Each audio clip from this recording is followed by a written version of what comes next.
يريدون أن يطفئوا نور الله بأفواههم. Ternyata kita sampai ke masjid, azan sudah selesai dikumandangkan. Apa yang kita sholat? Sebenarnya sholat tahiyatul masjid tidak dituntut.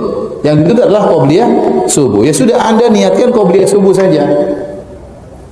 Tahiyatul masjid sudah kena secara otomatis. Tapi niatnya qobliyah apa?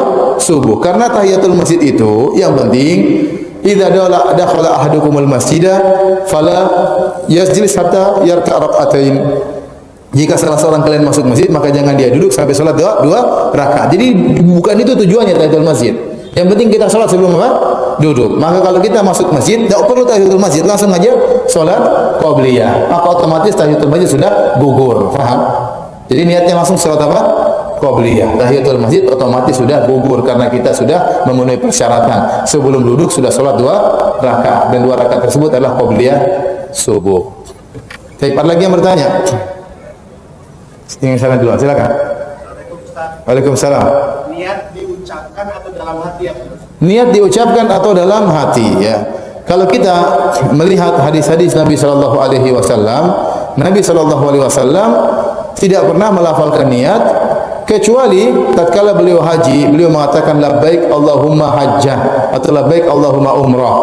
Itu pun artinya ya Allah, aku penuhi panggilanmu untuk umrah. Itu pun kata para ulama, Nabi tidak sedang melafalkan niat, tapi Nabi sedang bertalbiyah. Sedang apa? Bertalbiyah. Oleh karenanya tidak diriwayatkan dari Nabi sallallahu alaihi wasallam, jangankan dalam hadis-hadis yang sahih, hadis-hadis yang palsu pun tidak ada dalil bahwasanya Nabi melafalkan niat. Misalnya salat zuhur, usolli, mau tayamum, aku berniat tayamum, mau jamak, aku berniat jamak, mau wudu, aku berniat wudu. Seandainya Nabi pernah lafalkan, pasti sudah ribuan hadis meriwayatkan. Inilah lafal Nabi tatkala wudu, inilah lafal Nabi tatkala salat, inilah lafal Nabi tatkala begini, tatkala begini. Ternyata Nabi tidak pernah diriwayatkan melafalkan niat. Demikian juga para sahabat yang ribuan, mereka juga tidak pernah diriwayatkan melafalkan niat. Lantas pelafalan datang dari mana? Kalau kita telusuri dalam buku-buku fikih, pelafalan niat itu datang dalam buku-buku mazhab Syafi'i, terutama mazhab Syafi'i yang mutaakhirin, yang belakangan.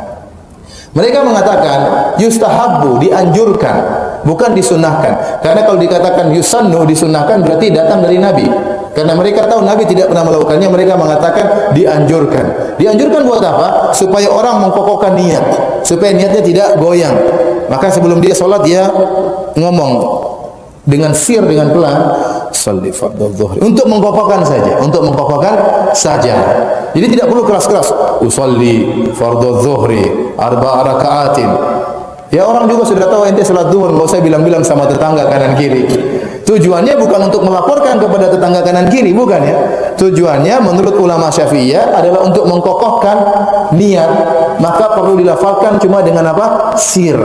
Maka tidak perlu besar-besar kanan kiri, apalagi lapor sama Allah. Allah sudah tahu niat Anda ikhlas atau tidak, ya. Tetapi itu tujuannya adalah untuk mengkokohkan dalam apa yang kita niatkan. Itu pendapat ulama Syafi'iyah yang belakangan. Tapi wallahu a'lam bishawab, pendapat yang lebih benar tidak perlu. Tidak perlu, karena Nabi bersabda wa khairul huda huda Muhammadin. Sebaik-baik petunjuk adalah petunjuk Nabi. Nabi sholatnya yang terbaik, Nabi puasanya yang terbaik, Nabi wudunya yang terbaik, dan Nabi tidak pernah mencontohkan, dan para sahabat juga tidak pernah mencontohkan mereka melafalkan niat, ya. Kalau ada orang melafalkan ini tidak perlu kita ributkan, itu ada pendapat sebagian ulama. Tapi kalau ditanya mana yang terbaik, kita katakan yang terbaik, tidak perlu melafalkan niat. Karena dalam hadis palsu pun tidak ada Nabi melafalkan niat. Apalagi dikhawatirkan ada was-was. Dan itu terjadi. Orang mau sholat dia was-was. Usolli Allah, enggak jadi lagi. Banyak gitu kejadian gitu.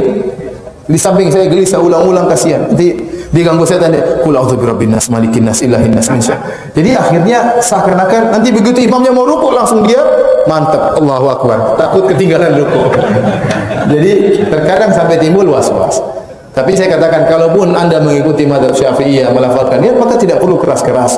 Itu antara Anda untuk mengukuhkan niat Anda, bukan untuk melaporkan kanan kiri, apalagi melaporkan kepada Allah. Namun saya katakan yang terbaik tidak perlu melafalkan niat, karena salat yang terbaik adalah salatnya Nabi sallallahu alaihi wasallam. Nabi bersabda, "Shallu kama ra'aitumuni usolli." Salatlah kalian sebagaimana kalian melihat aku salat, dan Nabi tidak melafalkan niat ketika hendak salat.